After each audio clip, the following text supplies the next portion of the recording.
Lecture है उसको start करने से पहले मुझे कुछ बच्चों से क्वेरी आ रहा था कि HC वर्मा का एक क्वेश्चन है, क्वेश्चन नंबर 31 शायद, उसमें कुछ बच्चों को प्रॉब्लम आ रही थी, तो मैंने सोचा कि आज का वीडियो शुरू करने से पहले वो सवाल करा देते हैं।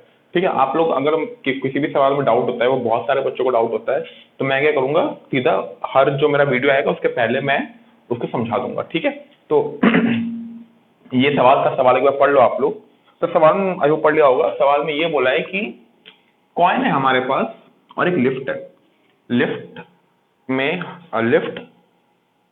मैंने कॉइन पकड़ा, मैं लिफ्ट के ऊपर खड़ा हूं। जैसे लिफ्ट नीचे की तरफ जाना शुरू हुई, उसी टाइम मैंने कॉइन को अपने हाथ से छोड़ दिया। उसी टाइम मैंने कॉइन को अपने हाथ से छोड़ दिया। मैंने जैसे ही कॉइन को अपने हाथ से छोड़ा, ऑब्वियसली बात है, लिफ्ट भी नीचे जा रही है और कॉइन भी नीचे जाएगा।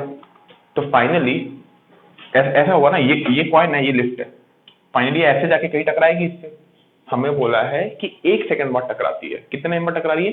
1 सेकंड बाद। तो बोला है अगर ये 1 सेकंड बाद टकराती है तो लिफ्ट का एक्सेलरेशन कितना है। समझ में आ रहा है कि नहीं? ठीक है, आई होप, मतलब क्वेश्चन सॉल्व करना शायद कठिन हो सकता है, लेकिन जो कॉन्सेप्ट है वो बहुत सिंपल। मतलब कॉन्सेप्ट मतलब क्या, क्वेश्चन की जो अंडरस्टैंडिंग है, इट्स वेरी इजी, सिंपल सी बात है। कॉइन है, लिफ्ट है, जैसे ही कॉइन को छोड़ा, लिफ्ट भी चलना शुरू कर दिया। लिफ्ट चलना शुरू किया तो लिफ्ट नीचे की तरफ जा रहा है, लिफ्ट नीचे की तरफ जा रहा है और कॉइन भी नीचे की तरफ आ रहा है, और फाइनली कुछ टाइम बाद स्ट्राइक करेगा कॉइन लिफ्ट में। कितने टाइम बाद? 1 सेकंड बाद। ठीक है, एक बार कॉइन मान लो ये t इक्वल टू 0 सेकंड में था। t इक्वल टू 0 सेकंड में क्या हुआ? जस्ट कॉइन छूटा था, यानी हम कह सकते हैं कि कॉइन का इनिशियल वेलोसिटी क्या होगा? 0। अच्छा, एक चीज बताना भूल गया, डाउनवर्ड डायरेक्शन को पॉजिटिव मान लो और अपवर्ड डायरेक्शन को नेगेटिव। क्यों ऐसा बोलो? क्योंकि मैक्सिमम चीजें नीचे की तरफ मूव कर रही हैं, एक्सेलरेशन ड्यू टू ग्रेविटी भी नीचे की तरफ है, ये सब कुछ नीचे की तरफ है मोस्ट ऑफ द चीजें, इसलिए हमने डाउनवर्ड डायरेक्शन को पॉजिटिव मान लिया। ठीक है, चलो, तो कॉइन और लिफ्ट का हमने उत्सव लिख लिया है। कॉइन का इनिशियल वेलोसिटी 0, लिफ्ट का भी इनिशियल वेलोसिटी 0 है। कॉइन का एक्सेलरेशन क्या होगा? वो तो ग्रेविटी के अंदर मूव कर रहा है, और स्मॉल जी की वैल्यू बेटा 32 फीट पर सेकंड स्क्वायर होती है। स्मॉल जी की वैल्यू आप बोलोगे तो 9.8 होती है, 9.8 तो मीटर पर सेकंड स्क्वायर थी। फीट में कन्वर्ट करके 31 पॉइंट समथिंग आती है, हम 32 मान लेते हैं। ठीक है, 32 के आसपास होती है। तो कॉइन का एक्सेलरेशन कितना होगा बेटा? 32 फीट पर सेकंड स्क्वायर। लिफ्ट का एक्सेलरेशन क्या है बेटा? स्मॉल है। ठीक है, अब मान लो t इक्वल टू 1 सेकंड में ये हुआ। मैं डायग्राम बना रहा हूं नया से ताकि आप लोगों को कंफ्यूजन ना हो। t इक्वल टू 1 सेकंड में ऑब्वियसली लिफ्ट थोड़ा नीचे गई, और कॉइन लिफ्ट में आके गिर गया। तो हम लोग कह सकते हैं कि लिफ्ट मान ली कितना डिस्टेंस गई? x डिस्टेंस नीचे गई। तो कॉइन कितना डिस्टेंस नीचे गया? कॉइन इनिशियली यहाँ पे था, इनिशियली यहाँ से यहाँ पे आया, तो कॉइन 6 + x ट्रेवल किया, जबकि लिफ्ट ने कितना डिस्टेंस ट्रेवल किया? x ट्रेवल किया। कैन आई से दोनों को 1 सेकंड, अच्छा कॉइन को 1 सेकंड लगा कहाँ से कहाँ पे पहुंचने में? कॉइन को 1 सेकंड लगा यहाँ से यहाँ पे, और कह सकते हैं इस हाइट से इस हाइट में पहुंचने के लिए। तो कॉइन ने 6 + x डिस्टेंस कितने टाइम में ट्रेवल किया? 1 सेकंड में। लिफ्ट ने उसी 1 सेकंड में कितना डिस्टेंस ट्रेवल किया? ओनली x, 1 सेकंड में। ठीक है, तो अच्छे से देखोगे, मुझे यहाँ पे 3 चीजें पता है और मुझे यहाँ पे 2 चीजें पता है ना? तो ऐसा करते हैं कि इन 3 चीजों से x की वैल्यू निकाल लेते हैं, और x की वैल्यू जब यहाँ पे हमें पता चल जाएगी तो 1, 2, 3 चीजें पता चल जाएंगी, तब a की वैल्यू आ जाएगी कि नहीं? समझ में आ रहा है? देख, दिमाग ऐसे लगा रहा है। जब हम उत्सव लिखते हैं ना, तो हमें बहुत सारा एडवांटेज मिलता है। इसका एडवांटेज तुम्हें जब मैं प्रोजेक्टाइल मोशन कराऊंगा, जो कि आपका इसके बाद मतलब इस चैप्टर के बाद वेक्टर कराऊंगा, वेक्टर के बाद प्रोजेक्टाइल मोशन है, तो प्रोजेक्टाइल मोशन जब कराऊंगा तब इस चैप्टर का सिग्निफिकेंस, मतलब ये उत्सव लिखने का आपको सिग्निफिकेंस मिलेगा। ठीक है, अभी भी खैर सिग्निफिकेंस है ही उस चीज का। चलो सॉल्व करते हैं इसको। एक बार यहाँ पे लगा लेते हैं, s equal to ut plus half square coin के लिए। s इक्वल टू u0 है बेटा, तो हाफ a क्या है? 32 इंटू टी स्क्वायर। अच्छा, x और 6 + x दोनों नीचे की तरफ है तो पॉजिटिव है। ठीक है, तो 6 + x equal to 16 t square, और x equal to 16 t square minus 6। ठीक है, एक बार यहाँ पे हम लोग अप्लाई करते हैं आपका s equal to ut plus half t square. s कितना है बेटा? x equal to u0 half a into 1 square. अच्छा, t की वैल्यू 1 है बेटा, मैं भूल गया, तो 1 स्क्वायर तो 1 स्क्वायर तो 1 होता है 16 माइनस 6 कितना हो गया बेटा? 10 फीट। मत बोलना मीटर नहीं है, 10 फीट। तो x की वैल्यू 10 पुट करो, a/2 आ गया। a कितना आया? 20 फीट पर सेकंड स्क्वायर। आंसर वेरीफाई कर लो, यही है। अच्छा, ये सवाल को करने का एक और तरीका है, याद है आप लोग का, मैंने एक वीडियो बनाया था, पिछला वीडियो, ग्राफ की वीडियो के पहले, relative motion in one direction, relative motion in 1D। उसमें क्या थी, दो बॉडी मूव करी थी, एक चोर था, एक पुलिस था, एक चोर था, फाइनली पकड़ता है उसको। तो ये सवाल भी उसी तरीके से हो सकता है, बस ये पुलिस था ना और ये चोर था, फाइनली पकड़ रहा है ना। अब ये कॉइन है, ये लिफ्ट है, आप उसको रिलेटिव मोशन से भी कर सकते हो। तो आपको रिलेटिव मोशन से बस आपको एक बार उत्सव लिखना पड़ेगा और एक बार उत्सव लिख के सॉल्व हो जाएगा। तो आपको करना है, करो, खुद ट्राई करो, कर सकते हो। अगर ये सॉल्यूशन आपको समझ में आए तो वो वाला भी कर ही पाओगे। काइंडली इस चीज को लिख लो बेटा। कुछ चीजें जो मैं आपको बताना चाहता हूँ, ये थोड़ा इंपॉर्टेंट हो जाता है, ठीक है। टेन थीटा के बारे में थोड़ा स्टडी करेंगे हम लोग। टेन थीटा आपको पता है ASTC रूल के हिसाब से पता है ना, ऑल पॉजिटिव होता है यहाँ पे, यानी कि टेन यहाँ पे पॉजिटिव है, सब पॉजिटिव है तो टेन भी पॉजिटिव है। एस मतलब क्या, साइन, यानी कि साइन और कॉसेक पॉजिटिव है, तो टेन क्या होगा बेटा, नेगेटिव। टेन यहाँ पे क्या है, नेगेटिव। ASTC सब भूल जाओ, ठीक है। यानी कि यहाँ पे टेन पॉजिटिव होता है, यहाँ पे टेन नेगेटिव होता है। ये बात आपको याद रहनी चाहिए कि फर्स्ट क्वाड्रेंट में 0 से लेकर 90 डिग्री में एक्यूट एंगल में टेन की वैल्यू पॉजिटिव होती है, ऑब्ट्यूज एंगल में टेन की वैल्यू नेगेटिव होती है, ठीक है। अब ये आपको पता होना चाहिए, जब 0 से लेकर 90 डिग्री तक चेंज होता है तो टेन थीटा की वैल्यू इंक्रीज करती है। लास्ट वीडियो में मैंने बताया था, कि 0 से लेकर 90 डिग्री में जाओगे तो टेन जीरो क्या होता है, टेन जीरो क्या होता है, जीरो। टेन 90 क्या होता है, इनफाइनाइट। तो 0 से लेकर इनफाइनाइट तक वैल्यू की बढ़ती रहती है। जब हम 0 डिग्री से 90 डिग्री में जाएंगे तो टेन थीटा की वैल्यू 0 से इनफाइनाइट में बढ़ जाएगी। जो टेन का जो वैल्यू है वो 0 से लेकर इनफाइनाइट में बढ़ता है, जो वैल्यू है। समझ में आ रहा है बेटा, ठीक है। तो इंपॉर्टेंट बात है कि उसकी वैल्यू मैग्नीट्यूड इंक्रीज करती है और सारी वैल्यूज पॉजिटिव होती है। लेकिन जब मैं ऑप्टिव्स की बात करता हूँ तो ऑप्टिव्स में 90 से लेकर 180 तक जब हम जाते हैं तो 1090 क्या होता है, इनफाइनाइट, ठीक है। लेकिन आप 10 90.00000 बहुत सारा जीरो फिर एक 1 डिग्री लगाओ, ये माइनस इनफाइनाइट होता है, क्योंकि ये कौन से क्वाड्रेंट में आ रहा है, कौन से क्वाड्रेंट में आ रहा है, सेकंड क्वाड्रेंट में। और सेकंड क्वाड्रेंट में 10 की वैल्यू क्या होती है, नेगेटिव। समझ में आ रहा है कि नेगेटिव। और इसके बारे में डिटेल में आपको मैथ्स में मिलेगा, डिटेल में पूरा चैप्टर, सेकंड चैप्टर ट्रिग्नोमेट्री में डिटेल में आपको मिल जाएगा, ठीक है। नहीं मिला तो बेटा मतलब मिलना तो चाहिए मेरे हिसाब से, क्योंकि वो चैप्टर है। तो इंपॉर्टेंट बात ये है कि 10 90 degree point something which is in second quadrant is minus infinite. तो इंपॉर्टेंट बात ये है कि 10 जब थीटा 90 से 180 में चेंज करता है तो टेन थीटा की वैल्यू माइनस इनफाइनाइट से 0 में चेंज करती है। किसमें चेंज करती है, माइनस इनफाइनाइट से 0 में। यानी कि हम लोग ये कह सकते हैं कि पहली बात, सारा वैल्यू तो नेगेटिव है, सारा वैल्यू तो नेगेटिव है, लेकिन अगर मैग्नीट्यूड की बात करें तो ऐसा देख ले, 10 90 degree second quadrant 10 90 degree 0.00 something, that is what, minus infinite. And 10 180 degree what, 0। तो माइनस इनफाइनाइट से 0 में जा रहा है ना, तो minus infinite is a big number, 0 is a very small number. तो अगर मैं मैग्नीट्यूड की बात करूं, मैग्नीट्यूड पता है ना कि +5 -5 दोनों का मैग्नीट्यूड 5 ही है।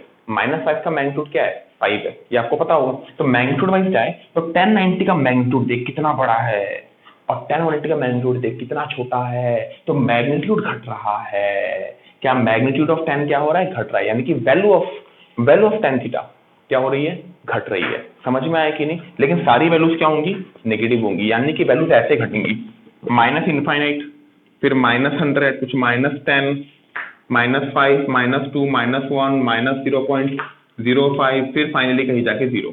तो ये 1090, ये 10 180 उसके बीच की वैल्यू है, सब उसके बीच की वैल्यू है। तो देख जैसे जैसे एंगल बढ़ रहा है, एंगल 90 डिग्री से 180 डिग्री में बढ़ेगा तो टेन थीटा की वैल्यू माइनस इनफाइनाइट से 0 में आ रही है। यानी कि मैग्नीट्यूड देख, पहले कितना बड़ा नंबर था, फिर देख धीरे धीरे नंबर का मैग्नीट्यूड तो छोटा होते जा रहा है। समझ में आ रहा है कि नहीं। अच्छा, अब बहुत बच्चों को ये कंफ्यूजन हो रहा होगा कि सर नंबर लाइन में तो हमें सिखाया गया है कि सर -2 इज ग्रेटर देन -5। बेटा ये गलत बात है, फिजिक्स में गलत बात है। फिजिक्स में हम ऐसा नहीं मानते, फिजिक्स में हमें मतलब ही नहीं है नंबर लाइन से। ये बात लिख लो, रट लो, कुछ भी कर लो, फिजिक्स में हमें नंबर लाइन से मतलब नहीं है। क्यों मतलब नहीं, मैं समझा रहा हूँ क्यों मतलब नहीं, मैं समझा रहा हूँ, ठीक है। आप लोग पहले ये वाली चीजें लिख लो, क्यों मतलब नहीं मैं बता रहा हूँ। इधर देख, मान ले मैं इस डायरेक्शन, फिजिक्स में क्या डायरेक्शन लेके बहुत सारी बात होती है, ये डायरेक्शन पॉजिटिव, ये डायरेक्शन नेगेटिव, हमारे लिए प्लस माइनस मतलब डायरेक्शन और कुछ नहीं है, कन्वेंशन से मानते हैं हम लोग, ये प्लस है और ये आपका माइनस हो गया, ठीक है। अगर मैं बोलूं एक बॉडी की वेलोसिटी -10 मीटर पर सेकंड है v1 और दूसरी बॉडी की वेलोसिटी -6 मीटर पर सेकंड है, तुम्हारे हिसाब से कौन सा बड़ा नंबर है, कौन सा बड़ा नंबर? अच्छा, what does -10 metre per second indicate कि एक जो फर्स्ट कार है उसका वेलोसिटी इस तरफ 10 मीटर पर सेकंड है, इस तरफ 10 है, सिंस इस तरफ 10 है और इस तरफ हमने नेगेटिव माना है इसलिए -10 है। जो सेकंड कार है उसका इस तरफ 6 मीटर पर सेकंड है, सिंस इस तरफ हमने नेगेटिव माना है इसीलिए -6 आ रहा है। तो कौन से कार की रफ्तार ज्यादा है, 1 की 2, obviously 1, so we will say v1 is greater than v2, यानी कि -10 metre per second is greater than -6 metre per second. याद रखना फिजिक्स में माइनस का एक ही मतलब है डायरेक्शन। तो यहाँ पे हम सिर्फ किसकी बात करते हैं, कंपैरिजन करेंगे तो सिर्फ क्या देख के कंपैरिजन करेंगे, मैग्नीट्यूड। हमें कौन सा बड़ा है, -10 की -6, सर 10 बड़ा होता है 6 से, तो ये नंबर बड़ा है ये नंबर छोटा है। माइनस का मीनिंग क्या, माइनस सिर्फ डायरेक्शन दे रहा है और दोनों का डायरेक्शन एक ही तरफ है जो कि माइनस डायरेक्शन है। अगर मैग्नीट्यूड की बात करेंगे तो ये बड़ा है ये छोटा है। अभी तक आई होप ये बात क्लियर हो गई होगी। अभी वापस 10 में आते हैं, तो 10 की वैल्यू कहाँ से चेंज हो रही है, -∞ से 0 में। माइनस का कोई मतलब नहीं है हमारे लिए फिजिक्स में माइनस का कोई मतलब नहीं है, सिर्फ डायरेक्शन होता है, ठीक है। तो हम लोग कह सकते हैं कि 10 90 की वैल्यू -∞, 10 180 की वैल्यू 0। तो tan थीटा की जो वैल्यू है बहुत बड़े नंबर से बहुत छोटे नंबर में आ रही है, तो हम लोग कह सकते हैं कि जब 90 से 180 डिग्री में जाएंगे तो बहुत बड़ा नेगेटिव नंबर, बहुत छोटा नेगेटिव नंबर, यानी कि मैग्नीट्यूड घट रहा है। समझ में आया कि नहीं बात, मैग्नीट्यूड घट रहा है और सारी वैल्यूज नेगेटिव है, मैग्नीट्यूड घट रहा है और सारी वैल्यूज नेगेटिव है। आई होप ये वाला पॉइंट समझ में आ गया होगा, ठीक है। तो दोबारा देखो, जब 0 से 180 जाएंगे तो 10 का वैल्यू इंक्रीज करेगा, 90 से 180 जाएंगे तो 10 का वैल्यू मैग्नीट्यूड वाइज डिक्रीज करेगा। हम हमेशा बात मैग्नीट्यूड की ही करते हैं। लिख लो बेटा सारा कुछ, जो जो इंपॉर्टेंट आपको लगा सब कुछ ही लिख लो। तो बच्चों लास्ट टाइम मैंने आप लोगों को एक सवाल दिया था और बोला था कि इसका एनालिसिस करके भेजो। काफी सारे बच्चों ने रिप्लाई किया, मुझे बड़ा अच्छा लगा उनका रिप्लाई देख के, और बहुत सारे बच्चों का दिमाग देख के तो मैं मान के बहुत बढ़िया दिमाग लगाया है, बहुत ही बढ़िया दिमाग लगाया है। लेकिन अभी मैं इसका पूरा एक्सप्लेनेशन दूंगा, ठीक है, पूरा एक्सप्लेनेशन दूंगा। बहुत ही स्पेशल केस होता है, अगेन ये थोड़ा कॉम्पिटिटिव एग्जाम्स के लिए है, तो जो प्रॉपर बोर्ड्स का तैयारी कर रहे हैं वो चाहे तो इस पार्ट को स्किप कर सकते हो। इस टाइप का आपको मतलब बहुत ही रेयरली मिलेगा, लेकिन तब भी आप देख सकते हो, कोई मतलब गलत बात नहीं है, नॉलेज है बेटा, ठीक है। लेकिन अगर ये चीज मैं क्लास में पढ़ाता तो आपको और मैं बेहतर तरीके से समझा पाता, बट कोई बात नहीं, जितना हमारे पास वीडियो में हम समझा सकते हैं ट्राई करूंगा पूरा कवर करने का। ट्राई क्या कवर पूरा करूंगा ही ऑब्वियसली, इसमें कौन सी बड़ी बात है। चलो स्टार्ट करते हैं। पहली बात कुछ नहीं देखेंगे, इनिशियली देखेंगे बॉडी का पोजीशन। मान ले ऐसी रैंडम वैल्यू देते 50 मीटर, यानी इनिशियली बॉडी कहाँ थी 50 मीटर, +50 की -50 +50, यानी मान ले ये ऑरिजिन है, ऑरिजिन के इस तरफ ये रास्ता है, ये ऑरिजिन है, यानी यहाँ पे पोजीशन क्या है 0। तो यहाँ पे कहीं पे दूर में बॉडी का पोजीशन क्या था 50 मीटर में, वो गाड़ी थी हमारी, समझ में आया, वो गाड़ी थी हमारी, ये बात समझ में आया, ठीक है। चलो फाइनली बॉडी ऐसे आके मान ले यहाँ पे कहीं आगे जाके मिल जाती है वो, तो फाइनली जब ये एक्स एक्सिस में मिलेगी तो फाइनली वाई एक्सिस का वैल्यू क्या हो गया 0, यानी फाइनली वो ऑरिजिन में आ जाती है, फाइनली कहा जाती है ऑरिजिन में। यानी कि इसका साफ साफ मतलब है कि बॉडी शुरू यहाँ से की और इस तरफ आगे बढ़ी, यानी कि वेलोसिटी इस तरफ है और हमने मान के रखा है ये डायरेक्शन पॉजिटिव और ये डायरेक्शन हमने मान के रखा है नेगेटिव। तो कैन आई से यहाँ से एनालिसिस निकाल सकते हैं कि बॉडी से इस तरफ आगे बढ़ रही है, therefore the velocity should be negative. ये एक हमने एनालिसिस यहाँ से निकाला। अब एक बार देखते हैं यहाँ पे एनालिसिस करते हैं। यहाँ पे मान ली ये पॉइंट 1 कंसिडर किया, ये आपने पॉइंट 1 कंसिडर किया और इस पॉइंट 1 में आप क्या निकालना चाहते हो, आप वेलोसिटी निकालना चाहते हो, तो स्लोप निकालोगे। स्लोप के लिए क्या करेंगे बेटा, टेंजेंट ड्रॉ करेंगे। तो टेंजेंट हमने ड्रॉ किया, सपोज दिस एंगल इज θ1, ठीक है। अब सेकंड एक और पॉइंट लिया, इस सेकंड पॉइंट में टेंजेंट ड्रॉ किया एंड दिस एंगल इज θ2। ये बता समय के साथ साथ एंगल बढ़ रहा है कि घट रहा है, can I say the angle is increasing. Angle increasing छोड़, पहले ये बता, दोनों ही केस में एंगल एक्यूट है कि ऑब्ट्यूज है? एंगल क्या है? Obtuse. Since in both the cases θ1, θ2 both are greater than 90 degree, और simply say theta is greater than 90 degree for all the cases. हमने 2 पॉइंट लिया, बाकी सब केस में भी आप देख लेना एक्यूट ऑब्ट्यूज एंगल ही आएगा, ऑब्ट्यूज ही आएगा। Theta greater than 90 degree, then tan theta is equal to what? Negative. मैंने बताया था कि नहीं? थीटा ग्रेटर देन 90 डिग्री यानी कौन से क्वार्टर में? सेकंड क्वार्टर में। सेकंड क्वार्टर में tan थीटा क्या होता है? नेगेटिव। इसी के पहले मैंने वो चीज बताया था, यानी कि अच्छा tan थीटा क्या होता है? What is tan theta? tan theta is slope, and what is the slope? Slope is velocity, therefore velocity equal to negative. तो हमने डायग्राम से एक एनालिसिस किया और हमने स्लोप से एक एनालिसिस किया और हमें पूरी चीज क्लियर हो गई साफ साफ। यहां तक समझ में आया? चलो आगे बढ़ते हैं, आगे बढ़ते हैं। अब देखते हैं वेलोसिटी कहां पे ज्यादा है, पॉइंट 1 में ज्यादा है कि पॉइंट 2 में ज्यादा है? पॉइंट 1 में ज्यादा है कि पॉइंट 2 में ज्यादा है? सिंपल सा सोच, थीटा जब हम ऐसे जा रहे हैं तो 1 का एंगल ज्यादा है कि 2 का एंगल ज्यादा है? 2 का एंगल ज्यादा है, यानी कि एंगल बढ़ रहा है। यानी कि एंगल क्या है? बढ़ रहा है, क्योंकि θ1 छोटा है, θ2 बड़ा है। यानी कि ऑब्वियस सी बात, यहाँ पे आप सीधा ऐसे लिख दो, θ1 is less than θ2, θ1 is less than θ2, यानी कि एंगल बढ़ रहा है। एंगल बढ़ रहा है तो tan का मैग्नीट्यूड जो है वो क्या होगा? घटेगा। tan का मैग्नीट्यूड घटेगा, यानी कि जो वेलोसिटी है उसका जो मैग्नीट्यूड है वो भी क्या है? घटेगा। उसका मैग्नीट्यूड भी क्या है? घटेगा। इस चीज को मैं ऑलरेडी साइड में लिख चुका हूं, जो मैथमेटिकल एनालिसिस था ऑब्ट्यूज एंगल में। अगर दूसरा एंगल बड़ा है पहले एंगल से, तो पहले एंगल का tan थीटा ज्यादा होगा दूसरे एंगल से। क्यों? क्योंकि एंगल बढ़ने पे tan की वैल्यू मैग्नीट्यूड क्या होती है? घटती है। ये मैंने पहले ही बता चुका हूँ, ठीक है। चलो अब इस चीज को समझते हैं, इस चीज को समझते हैं। यानी वेलोसिटी का मैग्नीट्यूड घट रहा है, यानी वेलोसिटी किस केस में ज्यादा थी? θ1 अगर बड़ा है तो वेलोसिटी θ2 बड़ा है। तुम लोग ये बताओ, एंगल बढ़ने पे tan थीटा घटता है, θ2 बड़ा है तो tan थीटा उसका छोटा होगा, यानी कि V2 is less then V1।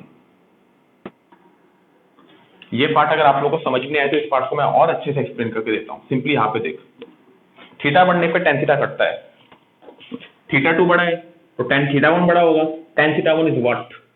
Slope of point 1. What is slope of point 1? V1. Therefore V1 is greater than V2, but we are talking only about the magnitude. ठीक है। अब इसका मैं आपको एक रियल लाइफ मतलब एग्जांपल दूं कि सर ये तो समझ में आ रहा है V1 greater than V2, लेकिन रियल हो क्या रहा है वो ही पता नहीं चल रहा। ऐसा मान, पहले वेलोसिटी ज्यादा थी, बाद में वेलोसिटी कम हुई, यानी कि यहाँ पे मान ले वेलोसिटी इसकी 20 मीटर पर सेकेंड है। गाड़ी थोड़ी आगे आई तो वेलोसिटी मान ले 10 मीटर पर सेकेंड हो गई। गाड़ी और थोड़ी आगे आई तो वेलोसिटी मान ले 5 मीटर पर सेकेंड हो गई। वेलोसिटी बॉडी और थोड़ी आगे आई तो वेलोसिटी मान ले 1 मीटर पर सेकेंड हो गई। तो खुद एक बात पता, गाड़ी सिंस इस तरफ मूव कर रही है, गाड़ी सिंस इस तरफ मूव कर रही है, यानी नेगेटिव डायरेक्शन मूव कर रही है, यानी कि सारी की सारी वेलोसिटी क्या होगी? Negative. All this velocities will be what? All this velocities will be negative. और मैग्नीट्यूड देख, पहले मैग्नीट्यूड क्या था? बहुत ज्यादा, और धीरे धीरे मैग्नीट्यूड क्या हो रहा है? कम हो रहा है। मैग्नीट्यूड देख, यानी कि पहले मैग्नीट्यूड ज्यादा था, बाद में मैग्नीट्यूड कम हो रहा है, और we can say velocity is decreasing, जो कि हम पहले यहाँ पे भी देख चुके हैं, वेलोसिटी क्या हो रही? घट रही। तो ये आपका एग्जाम्पल हो गया कि ऐसा मान ले गाड़ी इस तरफ जा रही है और इस तरफ जाके ब्रेक लगा रही है, यानी कि ऑरिजिन की तरफ पहुंच रही है और ब्रेक उसने लगाना शुरू किया। तो ब्रेक लगाना शुरू किया तो ऑब्वियस सी बात है वेलोसिटी का मैग्नीट्यूड घटेगा। ये बात समझ में आया कि नहीं? अब ये तो समझ में आया, लेकिन सर और थोड़ा एक्सप्लेनेशन चाहिए। कुछ बच्चे सोच रहे होंगे सर इतना भी एक्सप्लेन मत करो, हम कंफ्यूज हो जा रहे हैं। बिल्कुल ऐसा मत करो, तो सुनते रहे। कितनी सारी चीजें बोलते जाऊंगा, देखना एक ही ग्राफ में। ये बता, वेलोसिटी यहाँ पे ज्यादा है, उसको पता लगाने का और एक तरीका देखते हैं। मान ले, अच्छा ये सब बना लो पहले आप लोग, ये सब बना लो, इसके बाद मैं एनालिसिस करता हूँ, ठीक है। ये वाला पार्ट को मैं मिटा देता हूँ अभी के लिए। ऐसा मान, मैं छोटा सा एक टाइम इंटरवल ले रहा हूं, एक छोटा सा टाइम इंटरवल ले रहा हूं।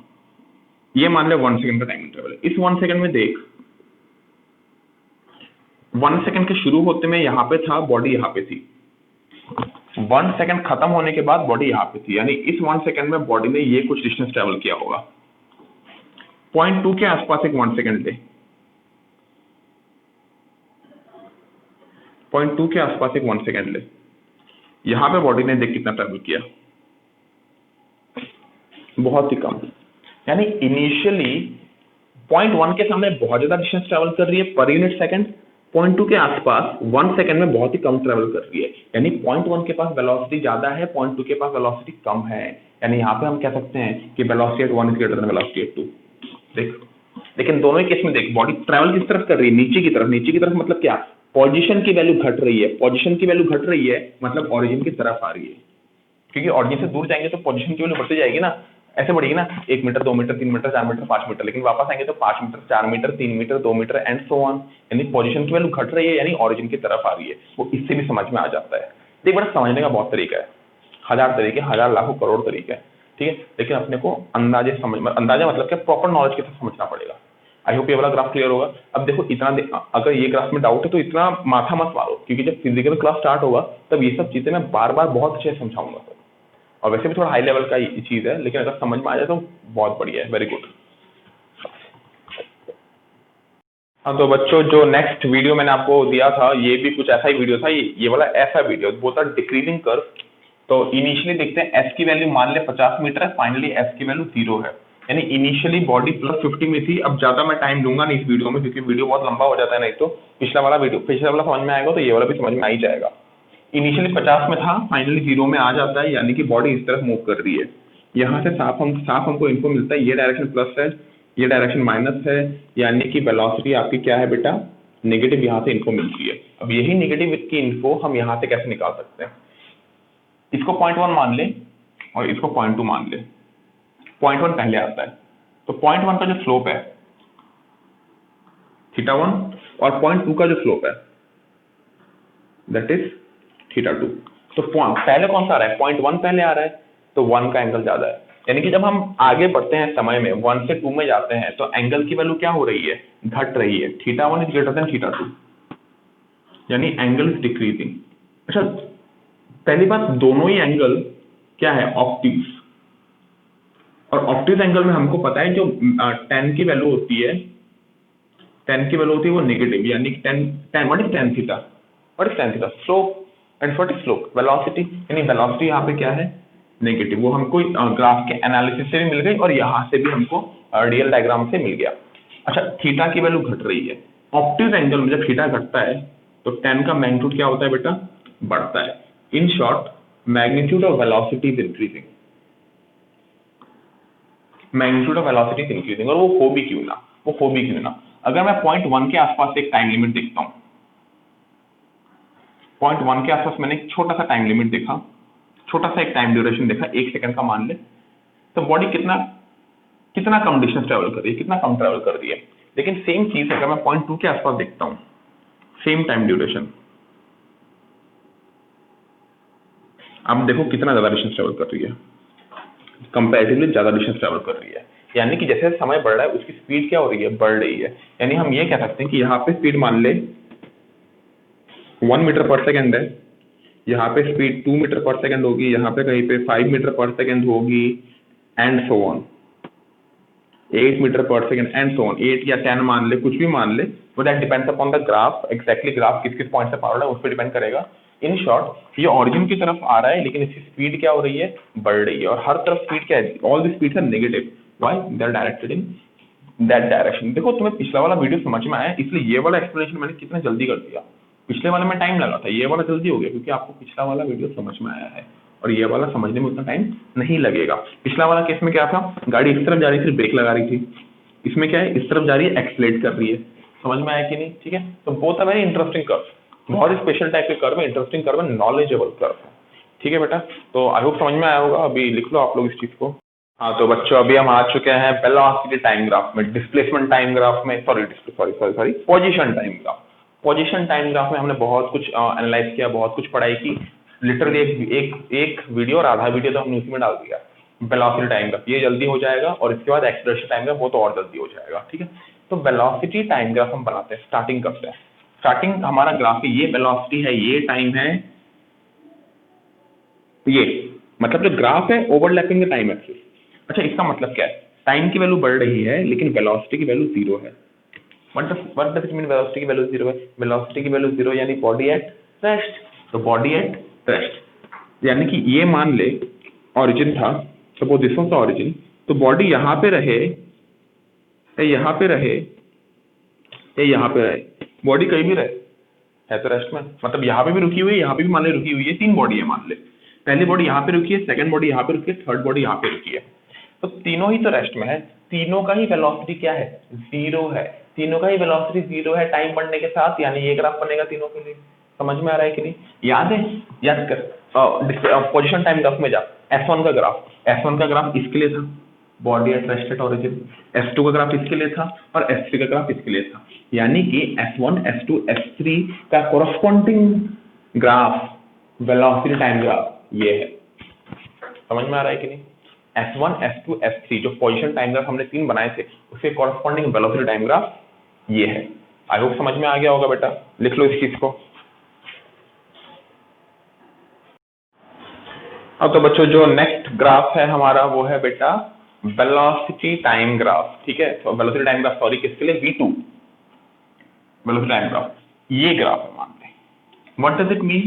टाइम बढ़ते जा रहा है, ये वेलोसिटी मान ले v की वैल्यू हमारी ये पर्टिकुलर पॉइंट में 5 मीटर पर सेकंड है, यानी for any value of time the velocity is 5 metre per second. What does it mean? Body की वेलोसिटी कांस्टेंट है 5 मीटर पर सेकंड, और सिंस ऊपर बनाया है तो प्लस में है, नीचे बनाया होता तो नेगेटिव होता, ऊपर बनाया प्लस में है यानी positive constant, velocity is positive constant plus 5 metre per second. समझ में आया? अगला चीज अगर तो अच्छे से देखिएगा, S4 S5 और S6 का ग्राफ, तीनों ग्राफ में ही मोशन आपका यूनिफॉर्म मोशन था, यानी कि पॉजिटिव कांस्टेंट वेलोसिटी थी, तो कॉरस्पॉन्डिंग पोजीशन टाइम ग्राफ क्या है? S4 S5 and S6।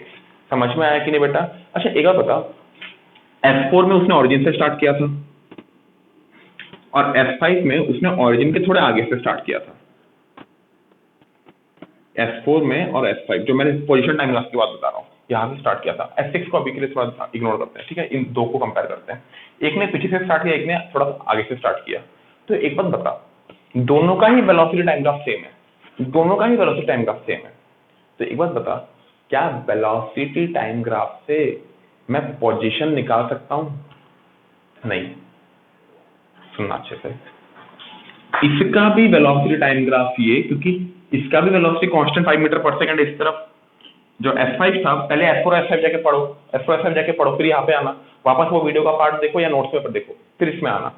तो देख लिया, S4 एंड S5 दोनों का वेलोसिटी 5 मीटर पर सेकंड इस तरफ है, तो दोनों का ही हमें इस ग्राफ से क्या मिल रहा है कि वेलोसिटी 5 मीटर पर सेकंड है, टाइम के साथ कैसे चेंज कर रही है, लेकिन बॉडी ने ओरिजिन से स्टार्ट किया कि ओरिजिन के आगे से स्टार्ट किया कि ओरिजिन के पीछे से स्टार्ट किया कि कहां से स्टार्ट किया, हमें पता चल रहा है इस ग्राफ से, इस ग्राफ से हमें वो इंफॉर्मेशन मिल रही है? नहीं, हमें इस ग्राफ से सिर्फ क्या मिल रहा है? वेलोसिटी मिल रहा है।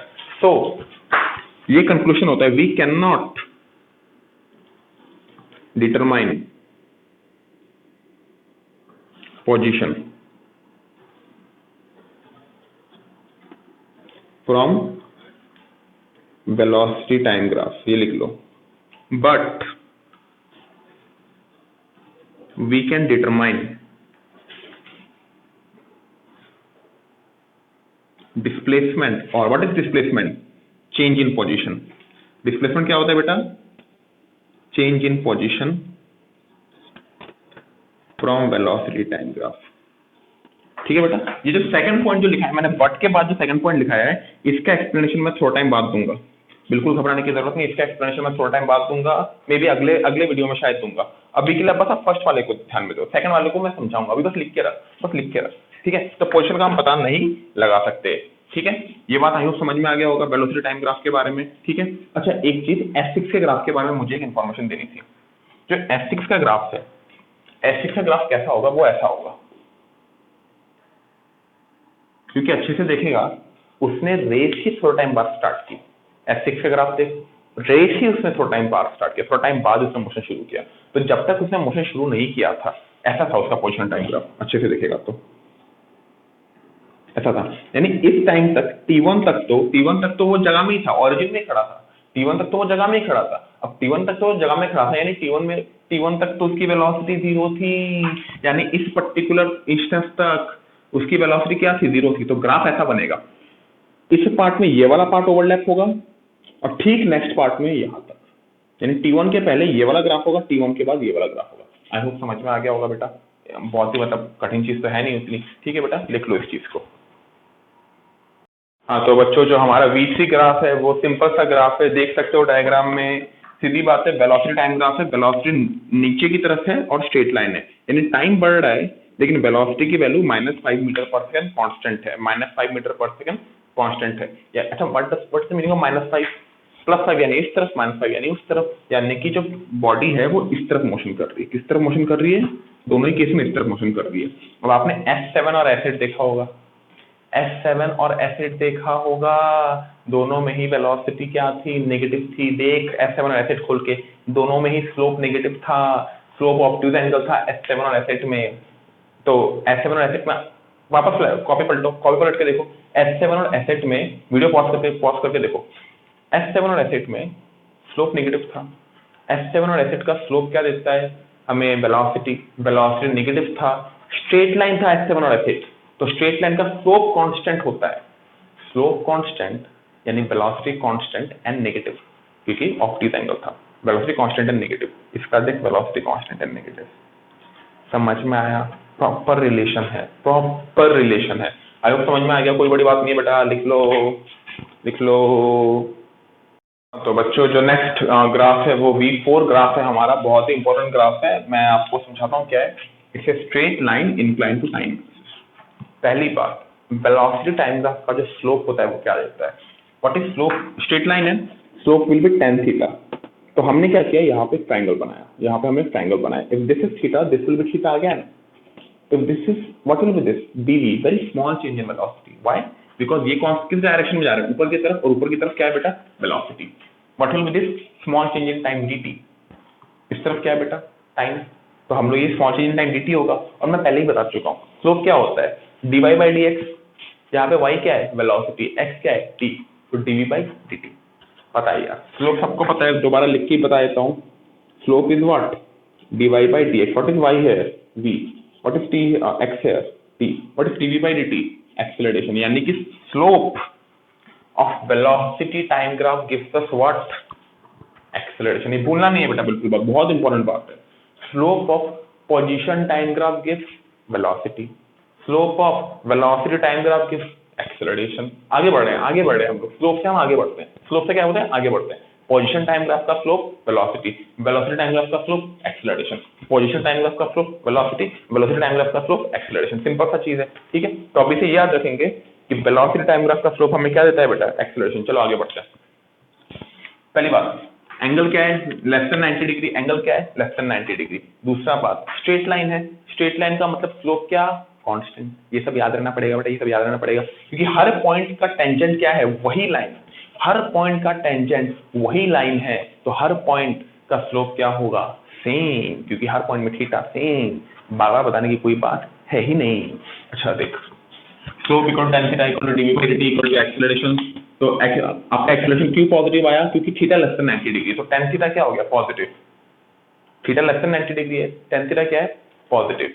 दूसरा बात, स्ट्रेट लाइन है तो कांस्टेंट, स्ट्रेट लाइन है तो कांस्टेंट, यानी एक्सेलरेशन पॉजिटिव कांस्टेंट आ रहा है, एक्सेलरेशन पॉजिटिव कांस्टेंट आ रहा है। ठीक है सर, ये तो आपने क्या क्या मैथमेटिक्स से बता दिया, हमको थोड़ा फील देके बताओ, थोड़ा फील देके बताओ। चलो थोड़ा फील देके बताते हैं तुम लोग को। ऐसा देख, इसको 1 सेकंड मान ले, इसको 2 सेकंड मान ले, इसको 3 सेकंड मान ले, इसको 4 सेकंड मान ले, इसको वेलोसिटी को 5 मीटर पर सेकंड मान ले, इसको 10 मान ले, इसको 15 मान ले, और इसको 20 मान ले। तो एक बात बता, पहला 1 सेकंड में कितना वेलोसिटी था?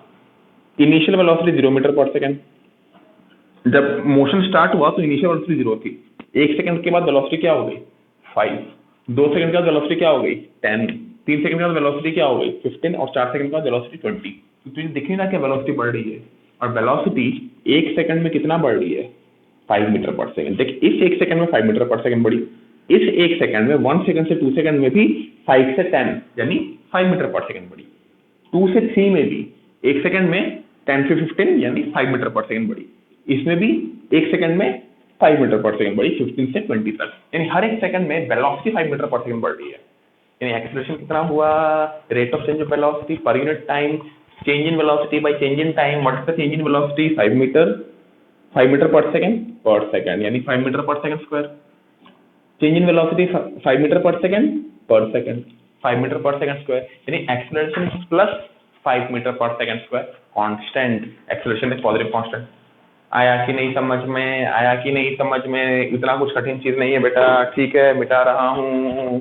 अच्छा इसका एक और चीज बताना भूल गया मैं, ये होगा इसका कॉरस्पॉन्डिंग ग्राफ होगा S9, अच्छे से देख लो, नोट्स खोल के देखो, S9 होगा इसका कॉरस्पॉन्डिंग ग्राफ, ठीक है, साथ साथ लिखते जाओ S9, ठीक है, लिखते जाओ बेटा, मिटा रहा हूँ मैं।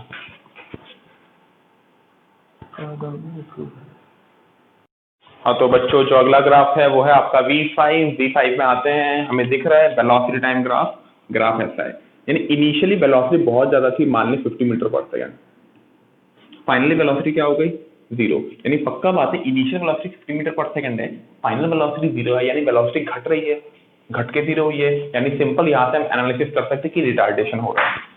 क्या हो रहा है बेटा, रिटार्डेशन। अच्छा रिटार्डेशन का साफ साफ मतलब क्या होता है, एक्सेलरेशन नेगेटिव, ठीक है। चलो वेलोसिटी टाइम ग्राफ का स्लोप क्या होगा, tan theta, theta is greater then 180, sorry greater than 90, तो थीटा इज ग्रेटर देन 90 तो स्लोप क्या आएगा negative. What is slope of velocity time graph, acceleration, acceleration is negative. Straight line है तो constant negative, constant negative इसका मतलब कि -5 metre per second square, ऐसा मान ले, ऐसा देखो, ये मान ले 50 है, ये 1 सेकंड मान ले, 50 से मान ले 40 हो जाता है, 40 मान ले ये 30 हो जाता है, 20 हो जाता है, 10 हो जाता है, 2 सेकंड 3 सेकंड, अब दोबारा मत बुलवाओ यार, ठीक है। 1 सेकंड में वेलोसिटी देख, इस तरफ अगर टाइम 1 सेकंड बढ़ता है तो इस तरफ पोजीशन देख, जब यहाँ से यहाँ पे आते हैं तो वेलोसिटी 50 से 40 हो जाता है 1 सेकंड बढ़ने पे, यानी कि 10 metre per second square. Acceleration क्या है 10 मीटर पर सेकंड, वेलोसिटी घट रही है 1 सेकंड में। वेलोसिटी कितना घटी 1 सेकंड में, कितना घटी बेटे 1 सेकंड में, कितना वेलोसिटी घटी 10 मीटर पर सेकंड, यानी एक्सेलरेशन कितना हो गया 10 metre per second square negative में, नेगेटिव कांस्टेंट, नेगेटिव कांस्टेंट। समझ में आ गया कि नहीं बेटा, समझ में कोई बड़ी बात नहीं है, इसका ग्राफ होगा S10, इसका ग्राफ होगा S10, ठीक है बेटा। रिटार्डेशन और क्या बताऊं, सिंपल सा चीज है, ज्यादा एक्सप्लेन नहीं करेंगे वरना बोर खा जाओगे, अंडरस्टूड है ये सब चीजें, ठीक है, लिख लो। हाँ तो बच्चों जो अगला मैं आपको टास्क दे रहा हूँ वो ये है कि आपको ये दो ग्राफ दिए हुए हैं, मैंने ये दो ग्राफ दिए हैं, velocity, both are velocity time graph, both are velocity time graph, आपको समझाना है कि इन दोनों ग्राफ का मीनिंग क्या है। वेरी वेरी गुड क्वेश्चन, और ये आगे आएगा काम, ऐसे नहीं कि मैं दे रहा हूँ और ये मैं एक्सप्लेन नहीं करूंगा, अगले वीडियो में खुद ही समझाओगे मेरे को, और मेरे को सबसे मैसेज आना चाहिए, जिस तरह पिछले वीडियो में रेस्पॉन्स है तो उसी तरह इस वीडियो में भी रेस्पॉन्स आने चाहिए। तो आप लोग देखो बेटा कि क्या इनका मीनिंग निकलता है, एंड मेरे को मैसेज करो और मैं वेरीफाई करूंगा कि क्या सही है क्या गलत है, ठीक है। These are very very important two graph, okay, kindly note them down and explain what is happening here. अगला जो ग्राफ है बेटा, देखो अभी जो मैं ग्राफ कराने वाला हूँ V8, अच्छा V6 और V7 तो मैंने होमवर्क दे दिए, तो V8 और V9 जो कराऊंगा वो उतना कुछ इंपॉर्टेंट है नहीं, आपके सिलेबस में वैसे भी नहीं है, बस समझाने के लिए मैं समझा रहा हूँ, समझा देता हूँ चलो एक बार। इंक्रीजिंग ग्राफ है, पॉइंट 1 की अगर बात करें तो पॉइंट 1 का स्लोप θ1, पॉइंट 2 का स्लोप θ2, हमें पता है कि एंगल बढ़ रहा है, एंगल बढ़ रहा है, एक्यूट एंगल है तो स्लोप क्या होगा बेटा पॉजिटिव, एंगल बढ़ रहा है तो स्लोप भी बढ़ रहा है, tan थीटा बढ़ रहा है, एंगल बढ़ रहा है, और सिंस एक्यूट एंगल है तो tan थीटा भी बढ़ रहा है, tan थीटा बढ़ रहा है तो स्लोप बढ़ रहा है, स्लोप बढ़ रहा है तो एक्सेलरेशन बढ़ रहा है। अच्छा एक और चीज, इनिशियली कोऑर्डिनेट क्या था 0 0 0, यानी टाइम 0 था तो वेलोसिटी भी 0, यानी टाइम 0 में इनिशियल वेलोसिटी होती है, यानी इनिशियल वेलोसिटी भी 0। अच्छा यहाँ पे क्या है, एक्सेलरेशन इंक्रीज कर रहा है, it's a very important thing, acceleration is increasing. क्या इंक्रीज हो रहा है बेटा, एक्सेलरेशन इंक्रीज हो रहा है। अभी तक हमने जो केस पढ़ा था, मान ले मैं डाउनवर्ड डायरेक्शन को पॉजिटिव मान ले कन्वेंशन जो था ना, डाउनवर्ड डायरेक्शन को पॉजिटिव मान ले, मैंने मार्कर को ड्रॉप किया तो मार्कर का इनिशियल वेलोसिटी क्या है 0, चलो मैच कर रहा है। मार्कर जब नीचे आता है तो उसका जो एक्सेलरेशन होता है वो क्या होता है, डाउनवर्ड पॉजिटिव माना +10 मीटर पर सेकंड स्क्वायर, जी को 10 मान लो, +10 मीटर पर सेकंड स्क्वायर, यानी वो कांस्टेंट है ना बेटा, स्मॉल जी की वैल्यू कांस्टेंट होती है, यानी उस केस में जब मार्कर नीचे आ रहा होता है तो एक्सेलरेशन इज कांस्टेंट। लेकिन इस पर्टिकुलर केस में क्या है, एक्सेलरेशन इज इंक्रीजिंग, एक्सेलरेशन बढ़ रहा है, कभी acceleration 2 metre per second square है, कभी 3 मीटर पर सेकंड स्क्वायर है, कभी 4 मीटर पर सेकंड स्क्वायर है, ऐसा है। तो इसका भी एक एग्जांपल होता है, इसका एग्जांपल होता है एक्सेलरेशन इंक्रीज का एग्जांपल होता है आपका बेटा रॉकेट लॉन्चर, जो रॉकेट स्पेस में जो रॉकेट जाते हैं उन सब में क्या होता है बेटा, एक्सेलरेशन इंक्रीज होता है। इसका मैं अगर आपको एग्जांपल दूं, ऐसा मान ले ये मान लेते हैं रॉकेट है, ये मान लेते हैं रॉकेट है। रॉकेट नीचे से आपका फ्यूल चला रहा है, उसके अंदर रॉकेट में इतना जगह ना, ये अगर रॉकेट है ना, इतना जगह से फ्यूल होता है, फ्यूल पता है ना, जो कंबशन करता है, इतना जगह से फ्यूल होता है। तो जैसे जैसे फ्यूल जलता रहता है, जैसे जैसे फ्यूल जलता रहता है, रॉकेट हल्का होते जाता है कि नहीं, रॉकेट का मास कम हो रहा है कि नहीं। तो रॉकेट का मास कम हो रहा है तो ज्यादा फोर्स मिलेगा कि नहीं, क्योंकि हल्की चीज हो रही है। तो जैसे जैसे समय जाएगा इसका मास कमेगा, मास कमेगा तो अपथ्रस्ट ज्यादा मिलेगा, ज्यादा फोर्स मिलेगा तो एक्सेलरेशन बढ़ेगा। ये रॉकेट के ग्राफ होता है, सच काइंड ऑफ ग्राफ। ये सब रॉकेट के वेलोसिटी टाइम ग्राफ होते हैं। दो और भी अलग टाइप के होते हैं वो, लेकिन बेसिक स्ट्रक्चर ऐसा ही होता है। ठीक है, खैर ये सब मैं हम लोग बाद में आगे चर्चा करेंगे। अभी बस आप इतना जान के रखो कि अगर पूछता है कि ये सब ग्राफ कहाँ पे देखा जाता है तो बोल दोगे रॉकेट वगैरह में। ठीक है, तो आई होप समझ में आया होगा। It is an increasing acceleration graph. Increasing acceleration हमारे सिलेबस में नहीं है, हमारे सिलेबस में नहीं है। ठीक है, चलो बेटा लिख लो। अब नेक्स्ट आपका लास्ट में V9 करा देता हूँ, यहीं पे V9 करा देता हूँ, कोई बड़ी बात नहीं है V9 में।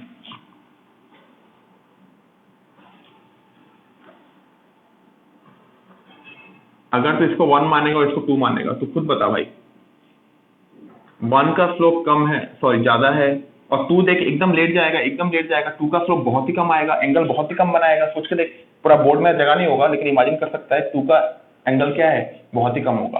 तो 1 का स्लोप ज्यादा, 2 का स्लोप कम। तो खुद देखना, ग्राफ यहाँ पे खड़ा है, यहाँ पे लेट गया, यहाँ पे खड़ा है, यहाँ पे लेट गया, यानी ग्राफ लेट रहा है। ग्राफ अगर लेट रहा है तो एंगल घट रहा है, एंगल घट रहा है, tan थीटा घट रहा है, स्लोप घट रहा है, एक्सीलरेशन घट रहा है। और दोनों ही केस में एंगल देखेगा तो एक्यूट एंगल है, दोनों ही केस में एंगल देखेगा तो एक्यूट एंगल है। तो एक्सीलरेशन घट रहा है लेकिन पॉजिटिव है। अब इसका एक्सीलरेशन का वैल्यू क्या होगा, 5 metre per second square, 4 metre per second square, 3 metre per second square and so on and so on. समझ में आया कि नहीं? ठीक है बेटा, कोई भी डाउट? अच्छा, इस ग्राफ के बारे में जब फिजिकल क्लास स्टार्ट होगा, इस ग्राफ में वापस आऊंगा। इस ग्राफ में एक बहुत ही इंपॉर्टेंट चर्चा होती है। ठीक है, वो मैं क्लास में पूछूंगा आप लोगों को, मेरे दिमाग में रहेगा वो सवाल, टेंशन लेने की कोई जरूरत नहीं है। ठीक है, लिख लो बेटा। ठीक है, आई होप समझ में आ गया होगा यहाँ तक। हाँ तो बच्चों, जो अगला ग्राफ है हमारा वो है बेटा acceleration time graph. Acceleration time graph में ज्यादा कुछ है नहीं, तीन ही ग्राफ हमारे सिलेबस में है। हालांकि मैं 5 करा दूंगा आप लोगों को। ठीक है, 3 ही ग्राफ हमारे सिलेबस में, बीट एनडब्ल्यूटी वट एवर लेवल। ठीक है, जेडब्ल्यू मेन से एडवांस को थोड़ा ज्यादा आता है, लेकिन वो भी मैं कराऊंगा, टेंशन लेने की जरूरत नहीं है। और जब फिजिकल क्लास स्टार्ट होंगे तब तो भैया आप देख लेना, बस काफी कुछ करेंगे, घबराने की बिल्कुल जरूरत नहीं। ऐसा मत सोचो कि कुछ प्रॉब्लम होगा, चिल मारो और पढ़ाई करो। चलो देखो, पहला ग्राफ ओवरलैपिंग टाइम एक्सिस। अच्छा, ओवरलैपिंग टाइम एक्सिस यानी टाइम बढ़ रहा है, एक्सेलरेशन का वैल्यू क्या है बेटा, 0। एक्सेलरेशन क्या है, 0। अच्छा, एक्सेलरेशन 0 यानी कि बॉडी का वेलोसिटी या तो बॉडी रुका हुआ है, क्योंकि हम जब रुके होते हैं हमारी वेलोसिटी भी 0, एक्सेलरेशन भी 0, या हम यूनिफॉर्म मोशन से जा रहे हैं। जब यूनिफॉर्म मोशन होता है, वेलोसिटी कांस्टेंट होती है, वेलोसिटी कांस्टेंट होती है तो एक्सेलरेशन 0 होता है। यानी कि या तो वेलोसिटी कांस्टेंट या तो 0। कांस्टेंट यानी कि plus minus constant, plus 5 metre per second minus 5 metre per second, दोनों में एक्सेलरेशन 0 है, क्योंकि दोनों में ही वेलोसिटी क्या है, कांस्टेंट। तो अच्छे से देख, v1 v2 v3 तीनों ही कांस्टेंट। v1 शायद आपका 0 वेलोसिटी का था, v2 और v3 प्लस कांस्टेंट वेलोसिटी और माइनस कांस्टेंट वेलोसिटी के थे। तो a1 के कॉरेस्पॉन्डिंग जो ग्राफ है that is v1 v2 and v3, all the 3 graph correspond to a1। अच्छा क्या बता, एक्सेलरेशन टाइम ग्राफ से, जैसे यहाँ पे तो हमें पता है एक्सेलरेशन 0 है, लेकिन बॉडी की वेलोसिटी 2 मीटर पर सेकंड है या 5 मीटर पर सेकंड है। माने दोनों ही कांस्टेंट है, एक दो बॉडी है, ये बॉडी 1, ये बॉडी 2। बॉडी 1 का वेलोसिटी है 2 मीटर पर सेकंड, वो कांस्टेंट है। बॉडी 2 का वेलोसिटी 5 मीटर पर सेकंड, वो कांस्टेंट है। हमें बोला है दोनों का एक्सेलरेशन टाइम ग्राफ बनाओ, दोनों ही यूनिफॉर्म मोशन कर रहा है तो दोनों का एक्सेलरेशन 0। तो पहले वाले का भी एक्सेलरेशन टाइम ग्राफ ये, दूसरे वाले का भी एक्सेलरेशन टाइम ग्राफ ये।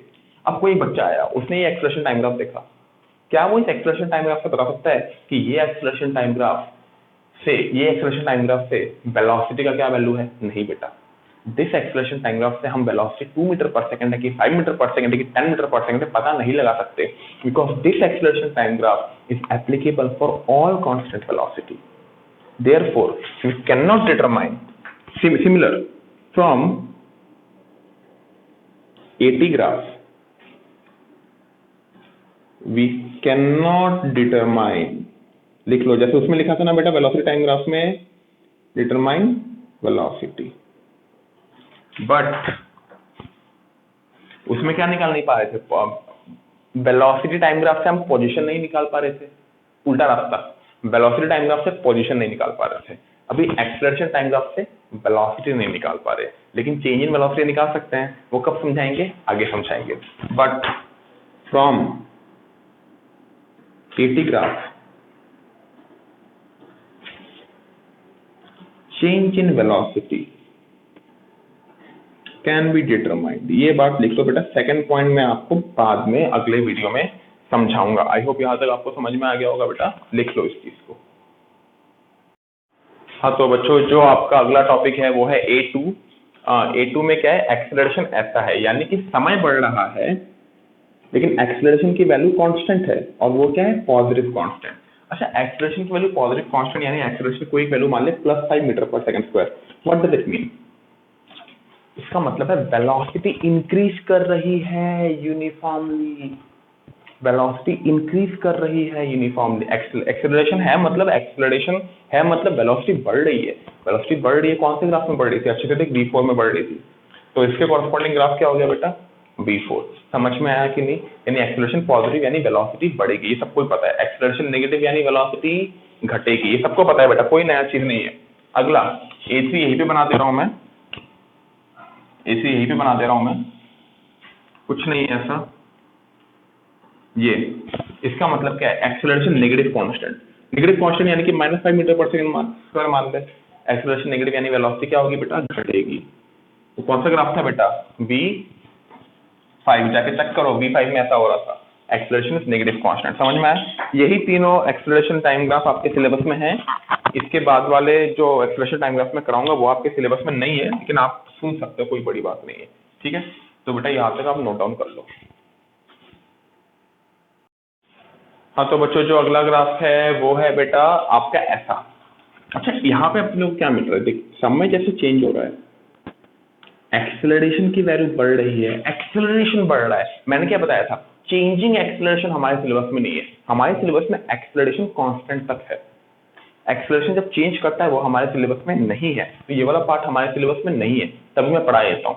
अच्छा, इसका जो स्लोप होगा, what will it give, tan theta will give dy/dx, what is y, a, what is x, t। तो dA/dt यानी rate of change of acceleration, आपने सुना ही नहीं होगा, चेंज ऑफ एक्सेलरेशन पर यूनिट टाइम, सुना ही नहीं होगा आपने। जिन्होंने सुना है बहुत अच्छी बात है। चेंज ऑफ एक्सेलरेशन पर unit time is called jerk, syllabus में नहीं है, टेंशन लेने की कोई जरूरत नहीं है, किसी भी कहीं भी नहीं है ये। Rate of change of acceleration पर unit time is called jerk. ठीक है, तो यहाँ पे क्या कह सकते हैं, सिंस एक्सेलरेशन बढ़ रहा है तो स्लोप पॉजिटिव है, स्लोप पॉजिटिव है यानी कि स्लोप पॉजिटिव है यानी कि जर्क पॉजिटिव है। समझ में आया बेटा? यही से हम A5 ग्राफ भी बना लेते हैं, हालांकि A4 A5 आपके सिलेबस में नहीं है, बिल्कुल आपको टेंशन लेने की जरूरत नहीं है। अगर मैं A5 बनाता हूँ यहाँ पे, तो A5 ऐसा बनेगा।